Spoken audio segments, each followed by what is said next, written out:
با وجودی که شرایطشون رو دیدم بازم به عقلم نرسید که عمه اون همه طلاها رو چطور خریده.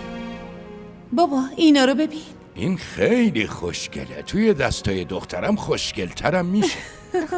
خیلی خوشحال به نظر میرسی. خدا تو رو از چشم حسودا دور کنه. خب حالا همه طلاها رو بنداز و بهمون نشون بده. درسته. نه جلوی من این کارو نکن. ممکنه چشت بزنم. به چی داری فکر میکنی؟